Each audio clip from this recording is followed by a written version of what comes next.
My best friend just proposed to me out of nowhere, and now he's accusing me of leading him on after I harshly rejected him because I honestly thought he was joking. So Jordan, 24M, and I, 25F, met in university 2 years ago.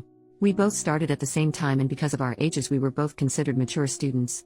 So we quickly became firm friends as we shared a dorm, and we'd joke around together about us being old enough to be considered mature in our early 20s. We weren't on the same course, but given we lived together, we would hang out pretty much all the time whenever we didn't have a lecture. We joined a bunch of societies together, went drinking every weekend together, etc., etc. It was a pretty sweet gig because it meant we were at least never alone. Obviously we made other friends, both alone and together, but we were always each other's number one at the end of the day. At the moment we're on holiday, and while we haven't hung out constantly, we decided to make plans to visit each other's hometowns, because we're from very starkly different places. Today, we went to mine. Mine is a big city central. This morning we went there and were wandering down the streets, doing some sightseeing because he's never been.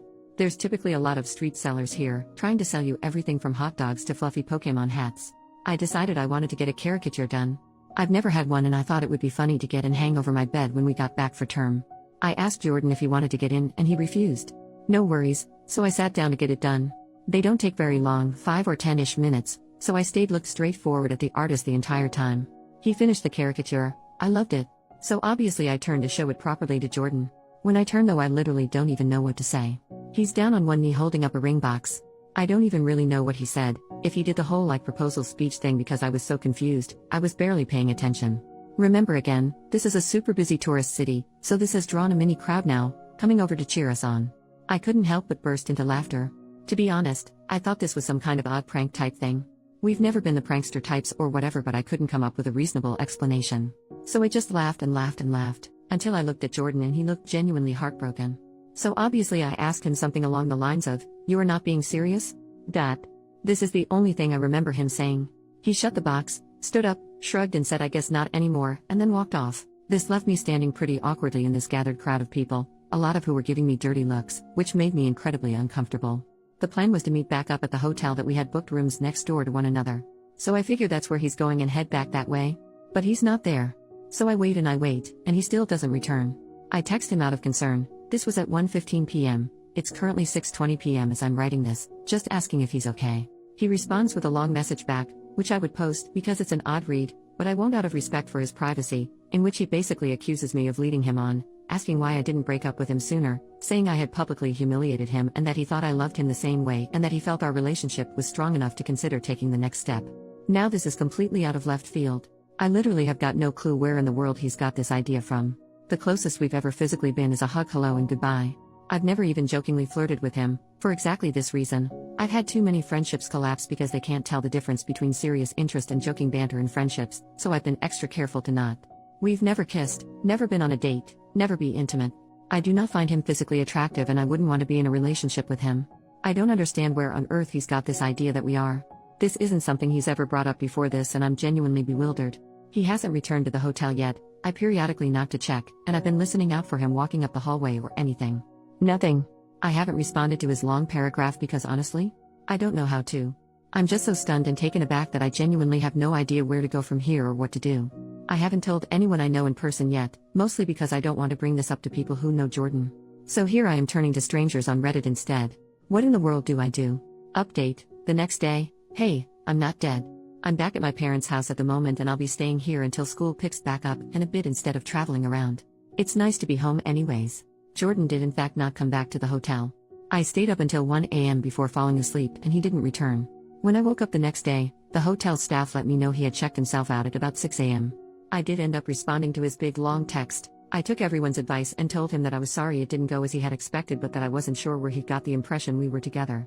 I said I'd be happy to sit and have a discussion about it all so we could make sure we're on the same page. He was not happy about this at all. And he again went off with a bunch of the same type of thing he'd said in his first message. It didn't really seem to be going through his head at all. Even in these new texts he kept referring to this all as me breaking up with him, despite me explicitly telling him we are not and never have dated. Again, all his messages were very clear and coherent, even if what he was saying was not based in reality at all.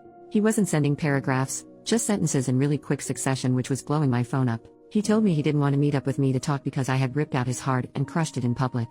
I did ask him for specific instances he could recall between us that made him think we were dating, but he completely ignored the question and just kept going on and on about how hurt he was that I was breaking up with him and how he felt his world was ending. He said he loved me more than anything and had felt so confident that I had too, which is why he felt so certain about proposing to move our relationship along. Eventually, to be honest, I grew pretty tired of the conversation and stopped responding, because it was just going around and around in circles. Me asking where he got this idea, him ignoring this and telling me how hurt he is I'm breaking up with him over this, etc. etc. He went on and on saying he thought it would be a ring I like, because it was my favorite gem, ruby, instead of diamond. It's got me wondering how much he actually spent on this damn thing. I didn't look very clearly at the ring, so I couldn't tell if it was something super expensive or not, and that he had been working up the courage to do so for a while and figured doing it when I was at home would make it more special. For a while, he was just talking to himself in my texts, because I wasn't responding anymore. When I checked back about 20 minutes later, I had something like 60 messages from him. Granted, they were all one sentences. At the very end he apologized and told me that it didn't matter anyway because I wouldn't see him around anymore. Obviously I was concerned, so I asked for clarification. He said that he was going to drop out of university and go back home because he couldn't deal with the shame. That's where our conversation ended. I didn't really know what to respond to that. As it stands now, I don't really know where Jordan is. I didn't ask him, which is my bad. I'm not sure if or when we will talk again. I'm sorry, this is quite a boring update. Unfortunately, I can't excite everyone with a whole and then he turned up at my door, and then he sent me flowers, or whatever. It feels a lot is unanswered. I still don't know where he got the idea we were dating from, he hasn't explained that. So I'm sorry I can't give everyone that answer. I haven't reached out to his family yet. I did consider it, but if he's not having a mental health crisis, I don't really want to involve them unnecessarily. Edit to update further, so adding on, a lot of people said I should ask our mutual friends if he's ever brought this up before. Ever suggested we were dating, etc. All of the people I've asked, granted it was only 5, said that they've not got a clue and he's never mentioned it before now. I don't know then if this is something that he's newly started thinking, if it's been something long-term, etc. Either way, in addition I've also screenshotted all of his texts, etc., just in case. Reading back on them not with a slightly less confused mindset, they read pretty manic. Still haven't heard back from his mum just yet. Second update, hey it's me again.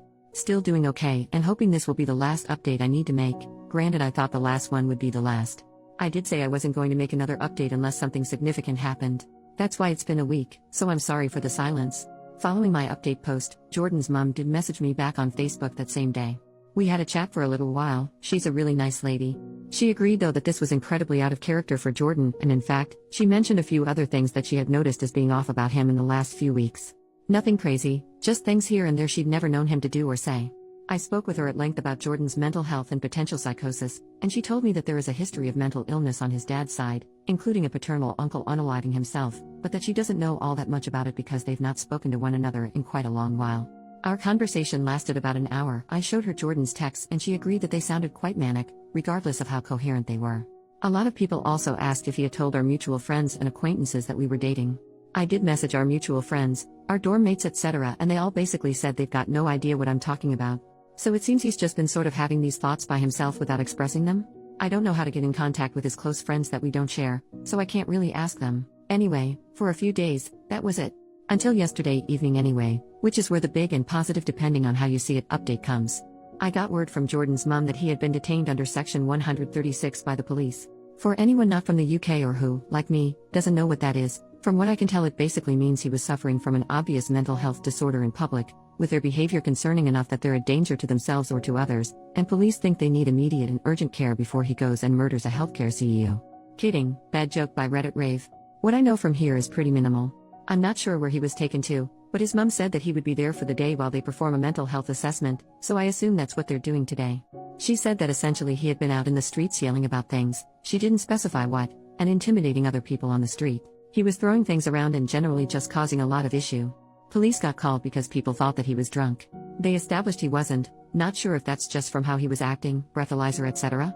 I honestly don't really know how it works, and that's all I know.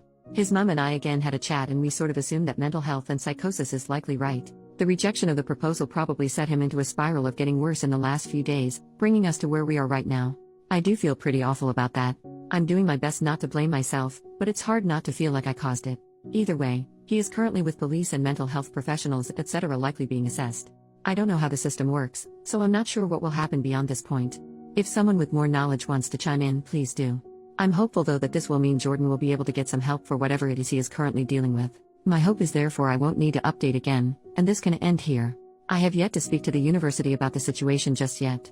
Not really sure how or if I should approach that, so I'm leaving it be for now.